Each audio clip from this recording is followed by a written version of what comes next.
The night the storm came, Duke refused to leave the nursery.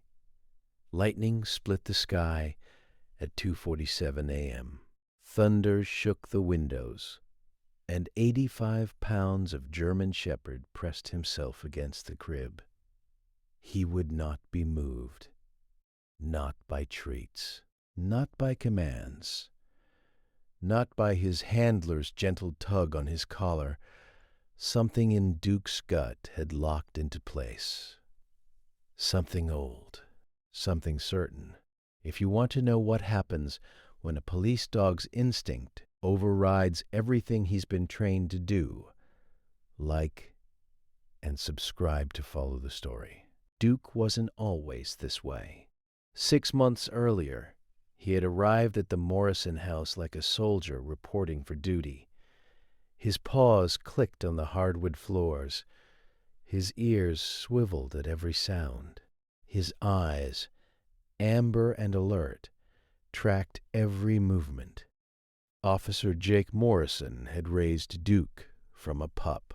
They'd patrolled together for 4 years. They'd chased suspects through alleys. They'd found missing children in woods.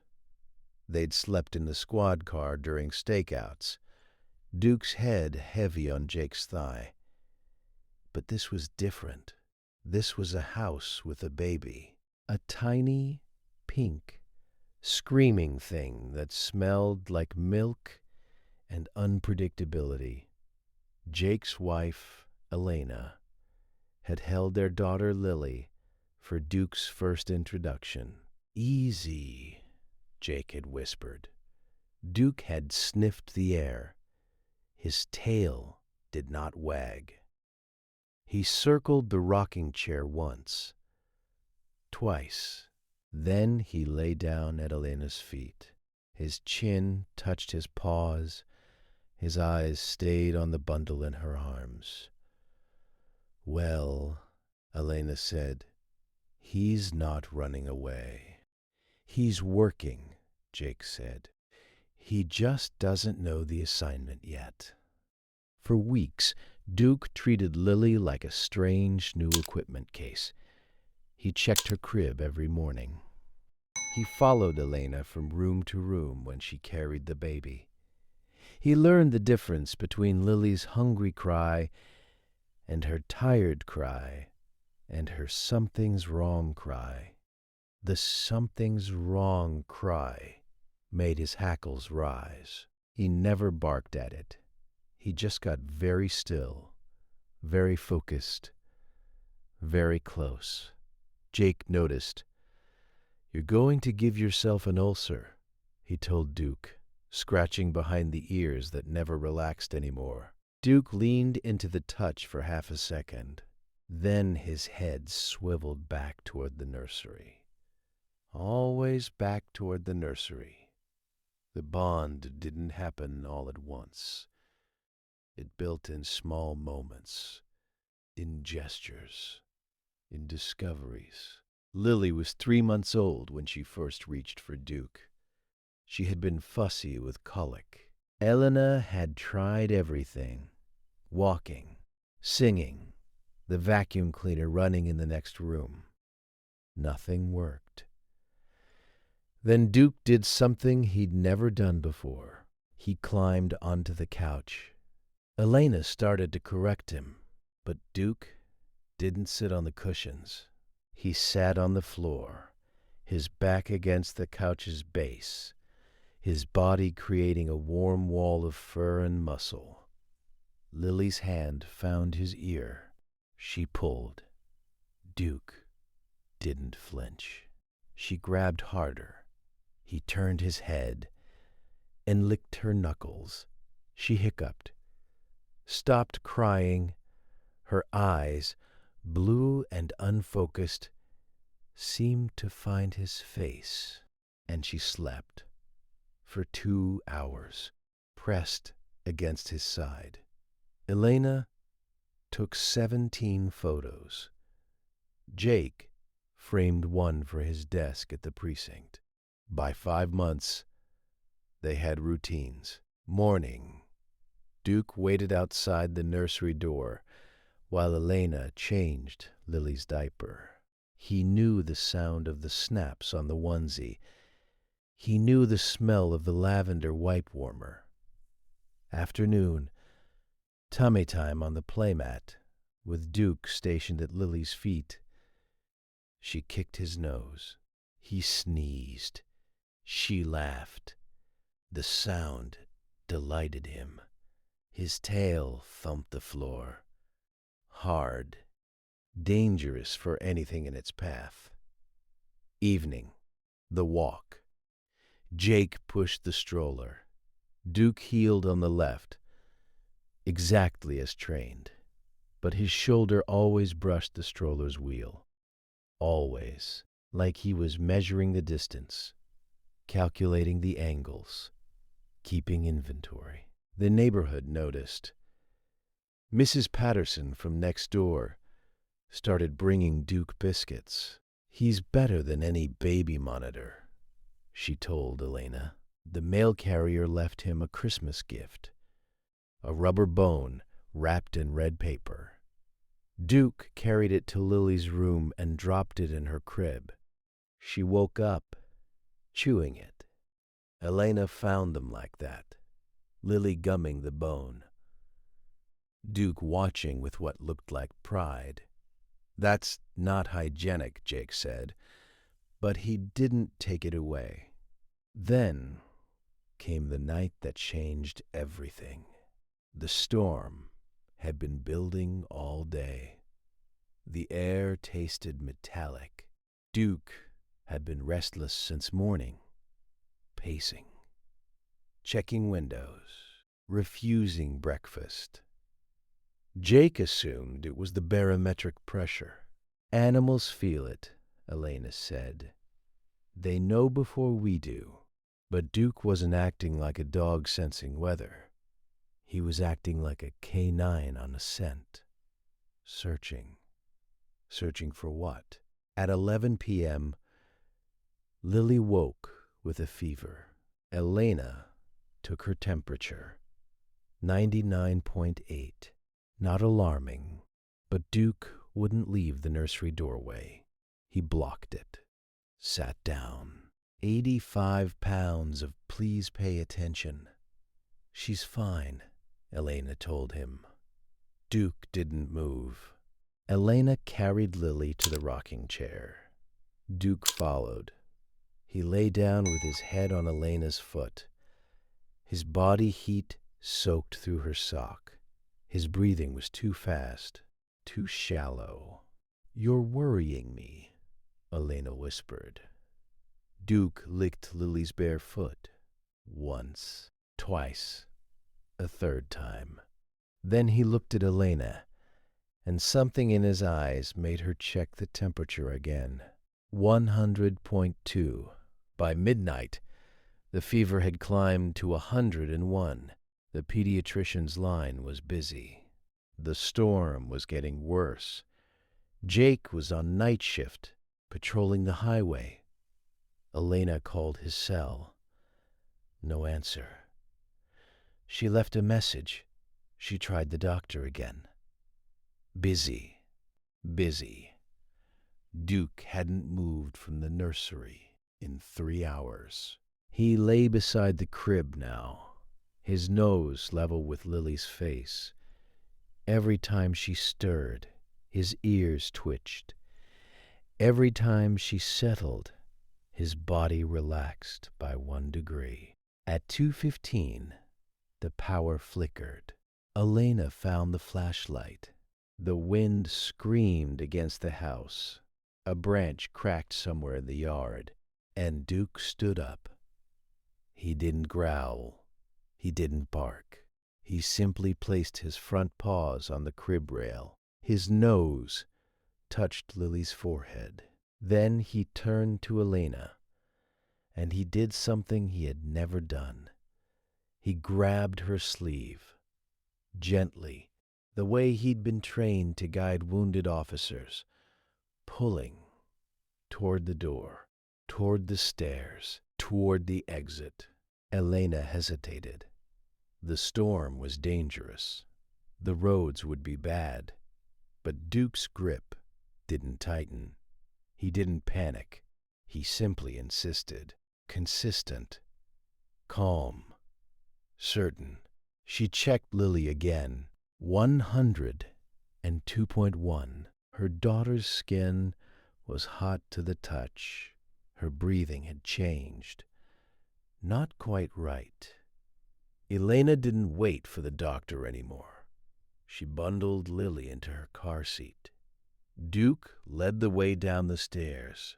He blocked her at the front door. Not to stop her, to check. He sniffed the air coming through the crack. Satisfied, he moved aside. Then he did something else new. He climbed into the back seat. "You're not trained for this," Elena said. Duke looked at her. His expression said, "Watch me." The hospital was 20 minutes away. The storm made it 40. Elena drove through blinding rain. Branches scraped the windshield. The wipers couldn't keep up. In the rearview mirror she saw Duke.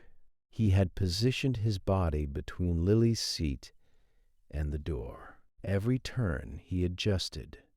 Every bump he absorbed. Lily's eyes were closed. Her breathing was fast. Duke licked her hand. Once, a reminder. "I'm here." The ER nurse took one look at Lily and rushed them back. Fever of 103. Respiratory distress. The doctor used words Elena couldn't process. Viral inflammation. "We need to act quickly."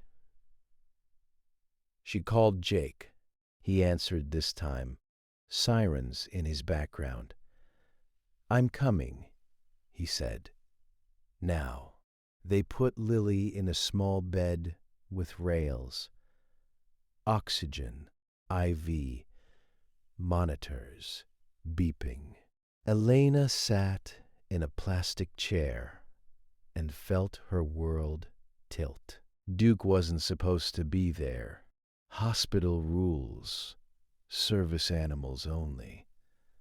But the nurse looked at him, looked at Lily, looked at Duke's eyes, fixed on the baby with an intensity that seemed almost human.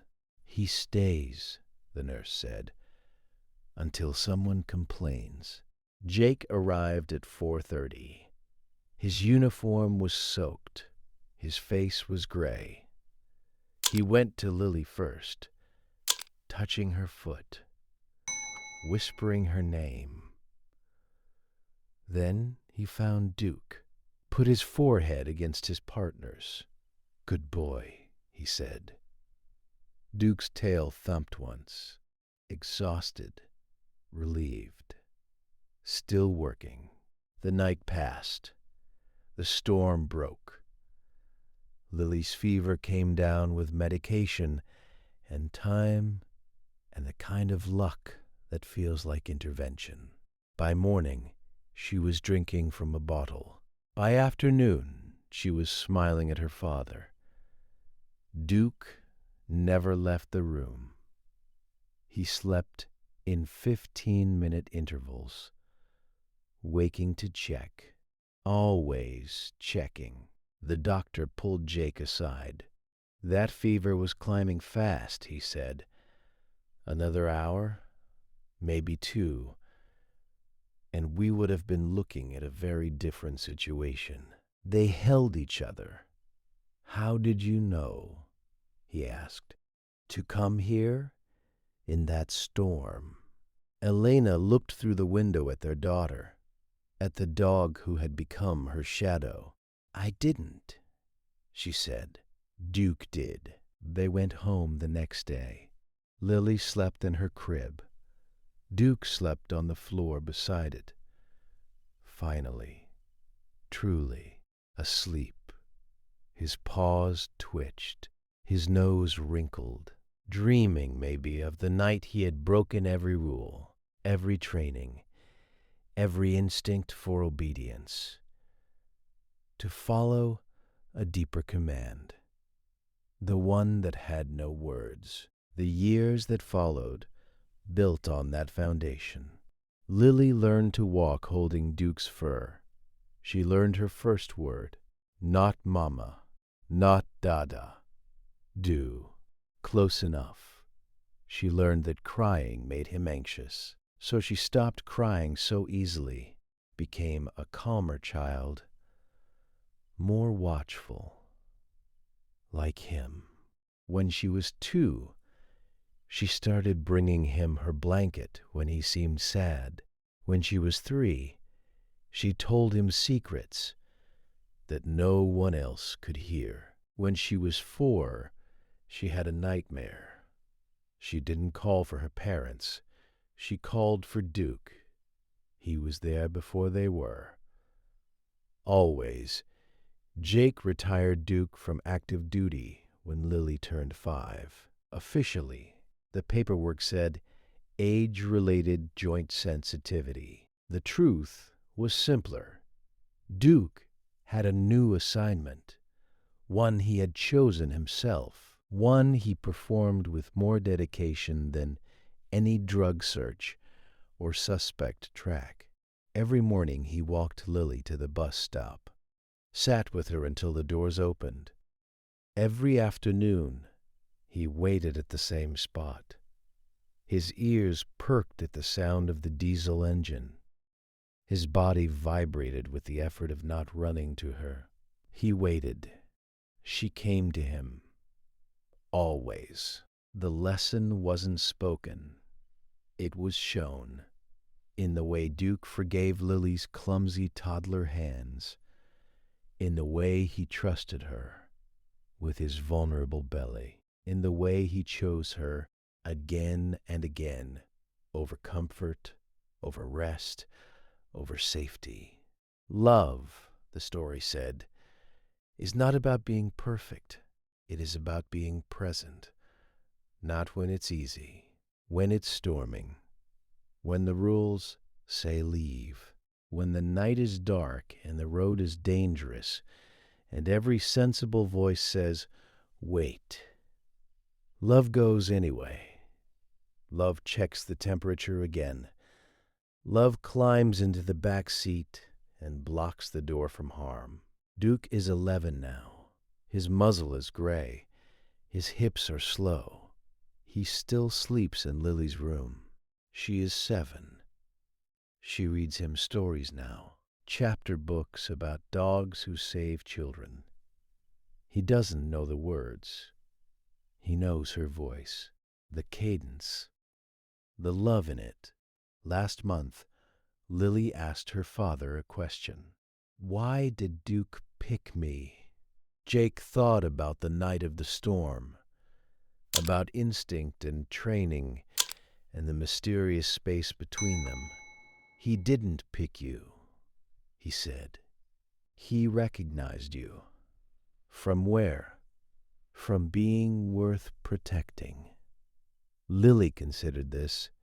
She went to Duke, lay down beside him, put her arm across his shoulders. I recognize you too, she whispered. Duke's tail thumped. Once. Twice. The sound of a heart answering.